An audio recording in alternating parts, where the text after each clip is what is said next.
Muito obrigado. Eu cumprimento a desembargadora Cláudia, muito obrigado pelas gentis palavras. Meus colegas de mesa, doutor Pedro Vasques, já nos encontramos em outra oportunidade, membro da AGU, prazer em compartilhar esta manhã de discussões. Também aqui, doutor Egon Moreira, professor, satisfação de compartilhar também com Vossa Excelência.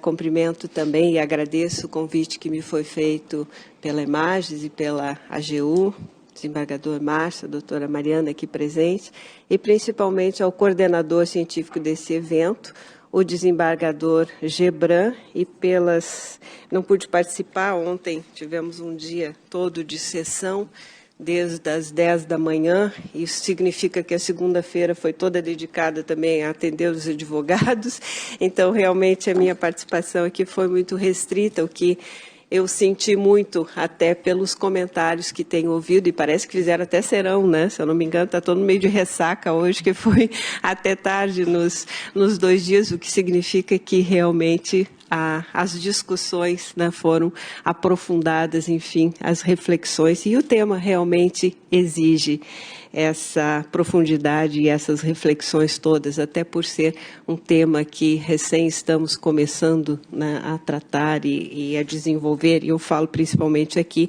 do meu tema, que é o acordo de leniência.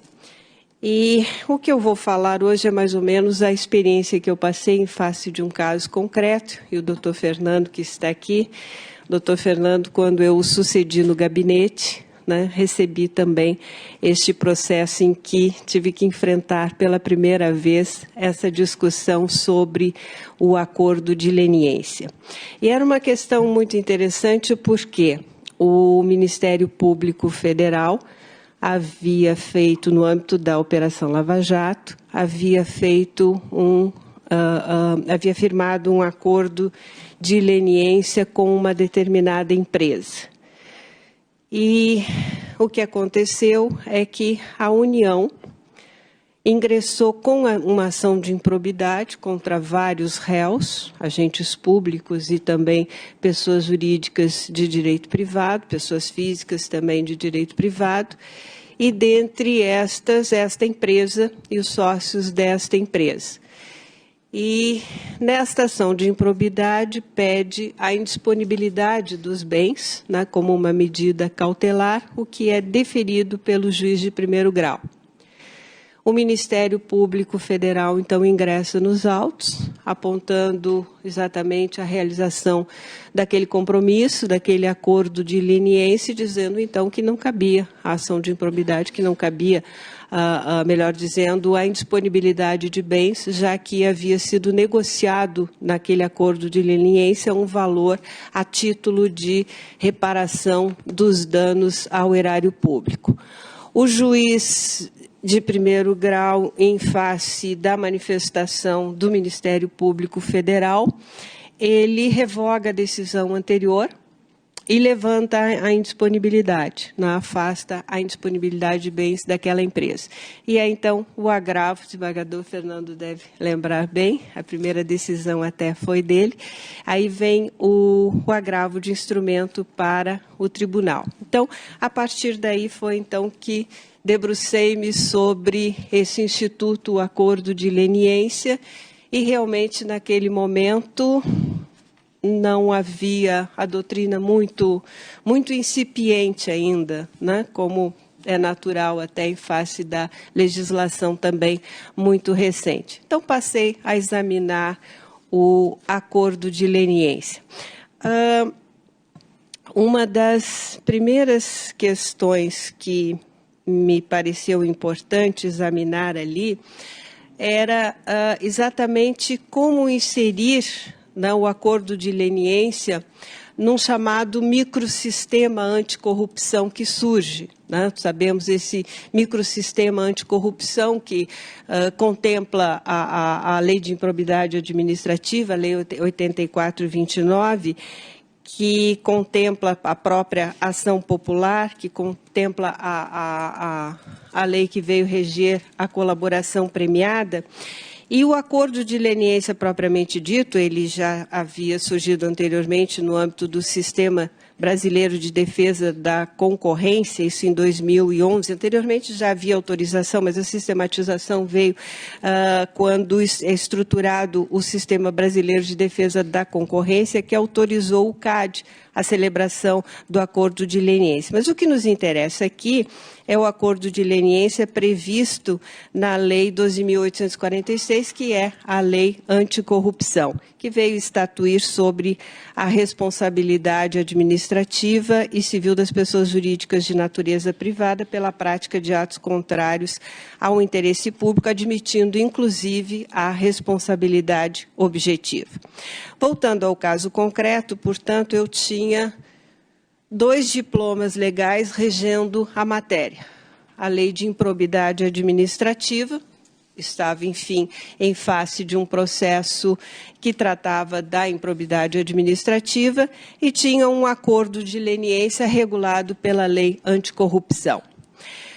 Um primeiro conflito que surge exatamente no sentido de que a Lei de Improbidade Administrativa, ela veda a possibilidade de qualquer transação, né? Está no artigo 17 da Lei de Improbidade Administrativa, enquanto a Lei Anticorrupção, ela vem autorizar esta negociação através do acordo de leniência. Então, eu tinha exatamente, como dizia, as duas coisas, um acordo de leniência e uma ação de improbidade administrativa e esta aparente antinomia. Então, exatamente por isso eu fui em busca, né, desse microsistema de combate à corrupção, para buscar, né, uma unidade, buscar uma harmonia, enfim, buscar uma coerência dentro desse sistema, tentando afastar estas antinomias ou aparente antinomias, claro que sempre em busca dos objetivos legais desses 2 diplomas legislativos. Eu penso que a Lei de Improbidade Administrativa, ela tem por objetivo, por objetivo primordial, punir o agente público. Claro que ela busca também o ressarcimento do dano ao erário, é uma consequência importantíssima, embora não seja pena, como diz o Superior Tribunal de Justiça, mas a sua função primordial é punir o agente público. Vejam que é até coerente com isso a jurisprudência do Superior Tribunal de Justiça, que não admite uma ação de improbidade administrativa voltada exclusivamente contra o ente privado. O ente privado, ele poderá estar no polo passivo da improbidade administrativa, desde que concorrente com o agente público na prática do ato de improbidade, mas ela não poderá ser voltada exclusivamente contra o agente privado. É preciso a presença de um agente público exatamente porque a sua finalidade é esta, é punir o agente público pela prática de atos de improbidade administrativa. Já a Lei Anticorrupção, ela visa punir a pessoa jurídica de direito privado. Então, por aí, nós já encontrei uma especialidade, ou seja, enquanto que a improbidade busca punir o agente público, a Lei Anticorrupção busca punir a pessoa jurídica de direito privado. Como eu referi, a Lei de Improbidade Administrativa veda a possibilidade de transação, né? Isso calcado no nosso conhecido princípio da supremacia do interesse público. E isto também foi objeto de minhas reflexões naquele momento, exatamente considerando alguns aspectos. Em primeiro lugar, a Lei de Improbidade Administrativa, ela foi promulgada em 1992, né, um momento em que seria absolutamente, totalmente impensável, frente ao direito positivo da época, sequer cogitar-se, né, de qualquer forma de negociação entre autoridades e réus suspeitos. Naquele momento, o direito penal também não admitia qualquer solução que fosse negociada. A situação muda no direito penal, né, desde dos anos 90, desde os juizados especiais, né, hoje, principalmente com o Instituto da Colaboração Premiada.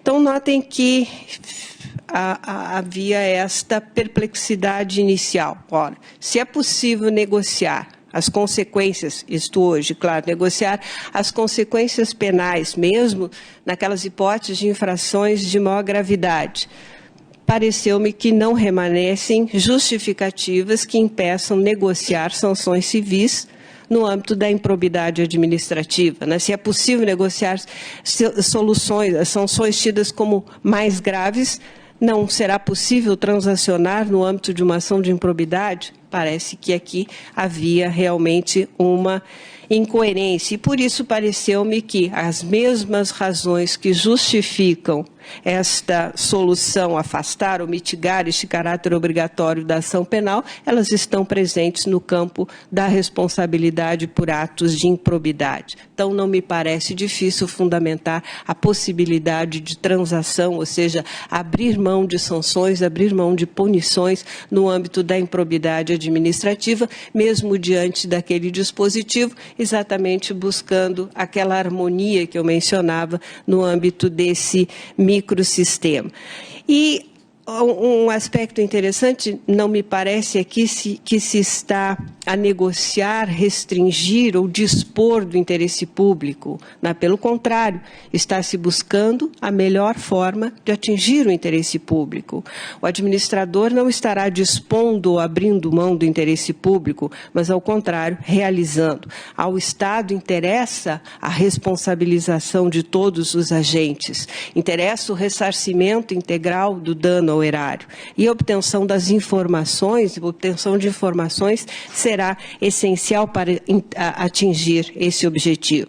Então, em troca destas informações, é que se oferece um lenitivo, ou seja, abrir mão das punições, afastando-se sanções e punições em troca destas informações.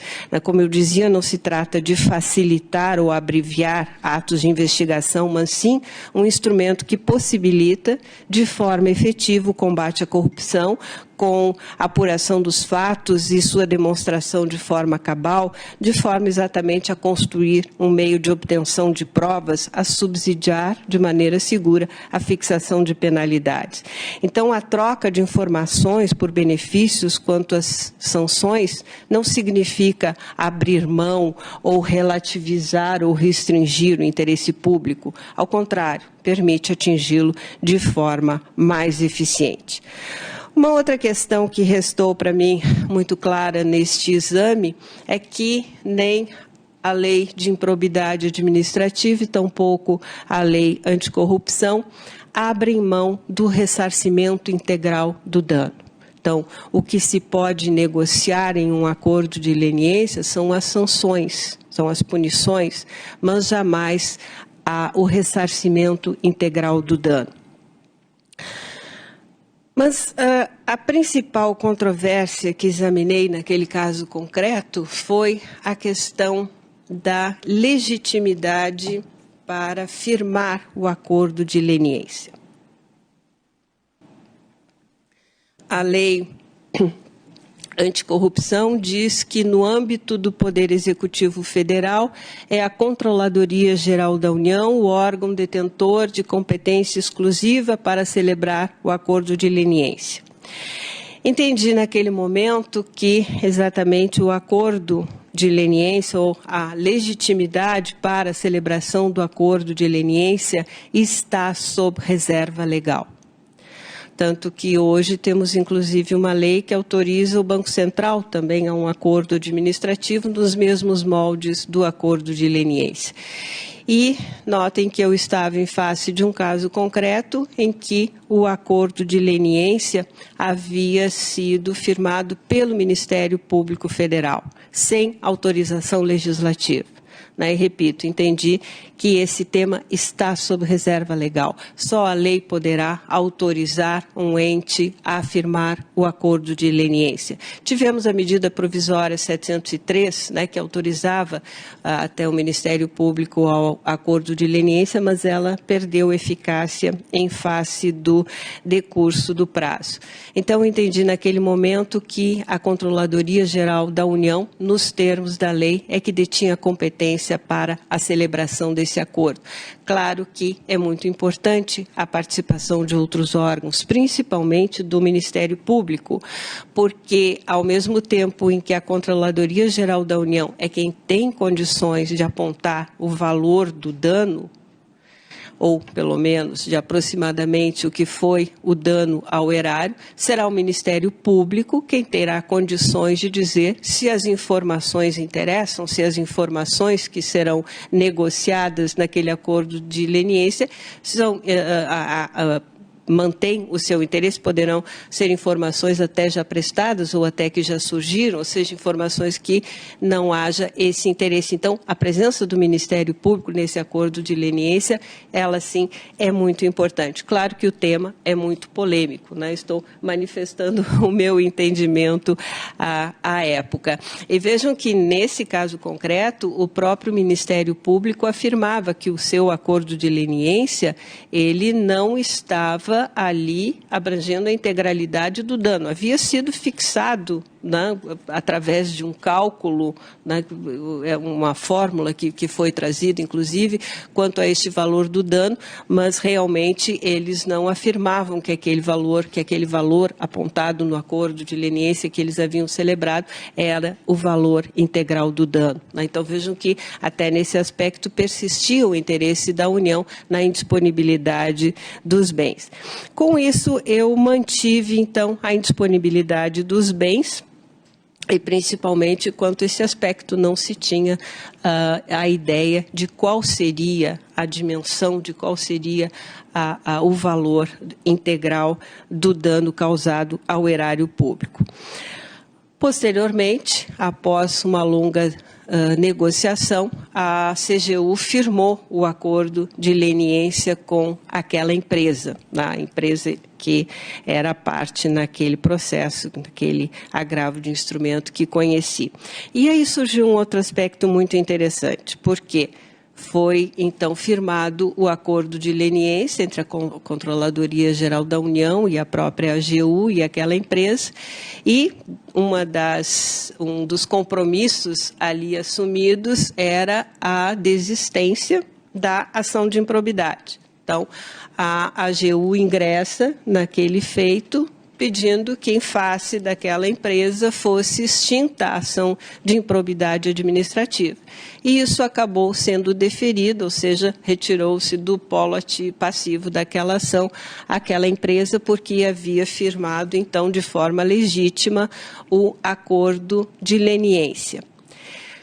Logo em seguida, então, vem aos autos a Petrobras, dizendo que deveria ser mantida a empresa no polo passivo, que deveria ser mantido o decreto de indisponibilidade de bens, porque, afinal, ela não tinha certeza se aquele acordo de leniência realmente estava abrangendo o valor integral do dano. E aí, então, uma outra questão que tive que examinar e que me pareceu muito importante, até porque envolve a própria segurança jurídica, né? Eu indeferi o pedido da Petrobras, e temos vários agravos, né, da Petrobras insistindo neste tema, mas indeferi exatamente ao entendimento de que, firmado o acordo de leniência, presume-se, né, até porque foi um longo processo, principalmente em face do cálculo desse dano, presume-se que a integralidade do dano, seja ele moral ou material, está ali contemplada. E esse acordo de leniência, ele é oponível contra terceiros, inclusive entes da própria administração pública. Então, me pareceu o quê? Que ali a única discussão que seria possível seria para arguir a nulidade do próprio acordo de leniência, mas não para discutir se o valor estava certo ou errado, se ainda deveria ou não. Ou seja, o Estado, no momento em que